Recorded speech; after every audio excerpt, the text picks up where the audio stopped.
अब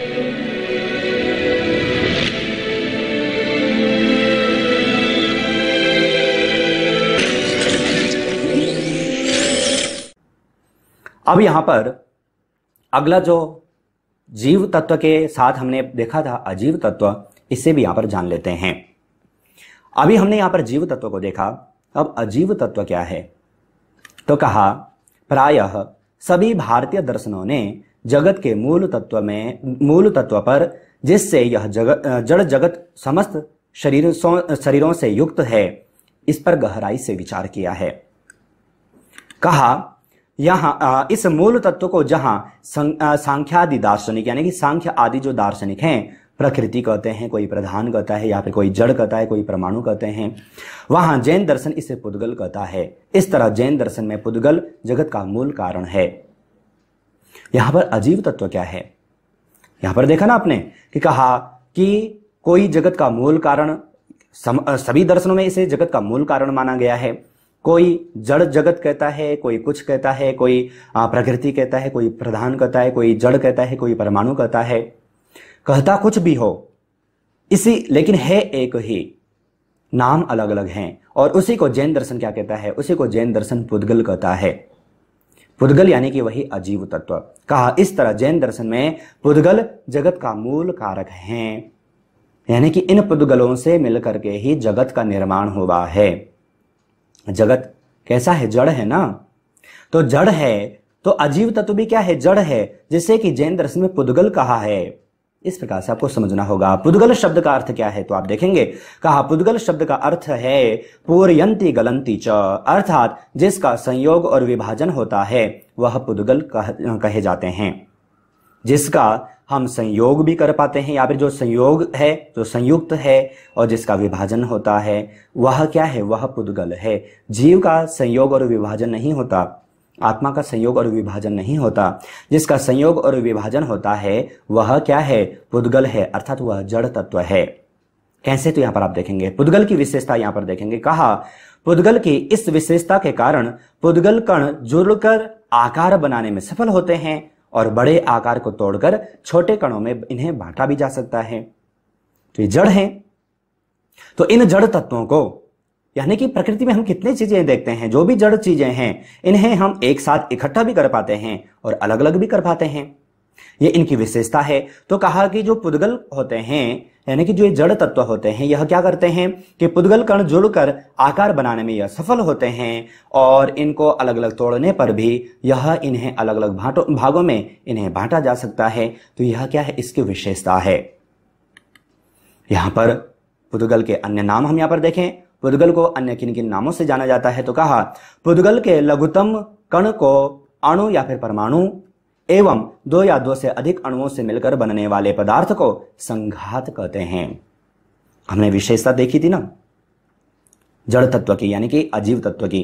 क्या विशेषता है? कि हम इन्हें जोड़ भी सकते हैं, अर्थात इन्हें संयुक्त भी कर सकते हैं, और इनका विभाजन भी कर सकते हैं। जैसे कि एक सामान्य सी चीज है, जैसे कि पत्थर, हम अनेक पत्थरों को इकट्ठा करने के पश्चात हम चट्टान जैसे, है ना, दीवार हम खड़ी कर सकते हैं, और उसी दीवार में से हम एक एक पत्थर को अलग करें तो वह दीवार नष्ट हो जाती है, वह जो बड़ा जो संयुक्त था वह समाप्त हो जाता है।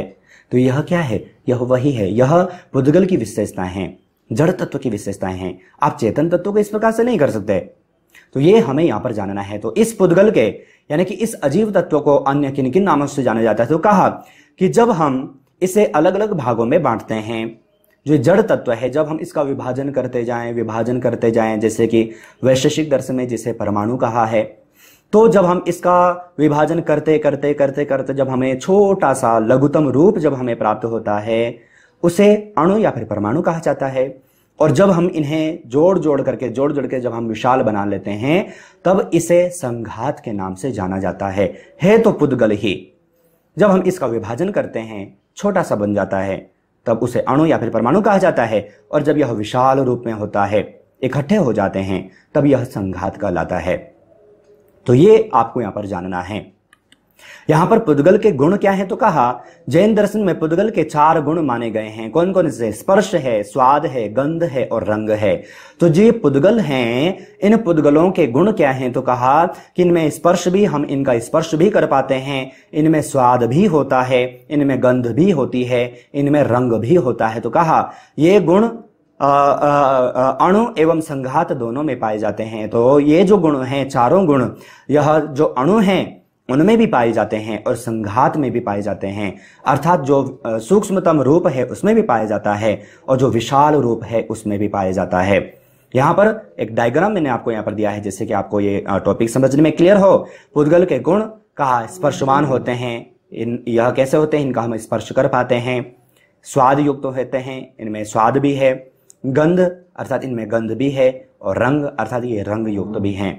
तो इस प्रकार से जैन दर्शन में अजीव तत्वों को दर्शाया गया। आपको पुनः बता दें, इस प्रकार से प्रश्न आपको किसी भी एग्जाम में पूछे जा सकते हैं। वैसे तो सामान्य तरीके से हम yoga and Ayurveda science YouTube channel पर भी समझाते हैं, लेकिन वहां पर इतना डीप नहीं समझाया जाता।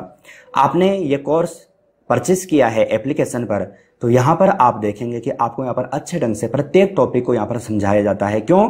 क्योंकि इससे संबंधित प्रश्न आपको हर प्रत्येक एग्जाम में आता है और आपने ये कोर्स परचेस किया है, तो आपका प्रत्येक टॉपिक क्लियर करना हमारी जिम्मेदारी बनती है।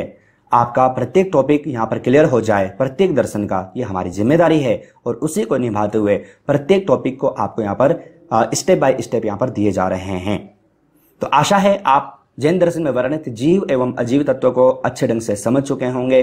कोई भी प्रश्न यहाँ पर अगर जो होता है, कोई डाउट अगर जो है, तो आप लेक्चर को रिपीट करके देखें। फिर भी न समझ में आए तो आप चैट सपोर्ट पर जाकर के हमसे कांटेक्ट कर सकते हैं, अपना प्रश्न आप हल करवा सकते हैं। आगे जो ये पुद्गल हैं, इन पुद्गलों को दर्शाते हुए अर्थात इनके गुणों को और डिटेल करते हुए जब हम यूनानी जो परमाणुवादी जो दार्शनिक हैं, इनमें से ल्यूसिपस और डेमोक्रिटस ने क्या माना है, तो इनमें इन्होंने क्या कहा कि जो ये परमाणु होते हैं यह कैसे होते हैं, गुणहीन हैं। अर्थात जिन्हें हमने यहाँ पर देखा कि यह कैसे होते हैं, स्पर्श युक्त होते हैं, स्वाद युक्त होते हैं, गंध युक्त होते हैं, रंग युक्त होते हैं। यह कौन है?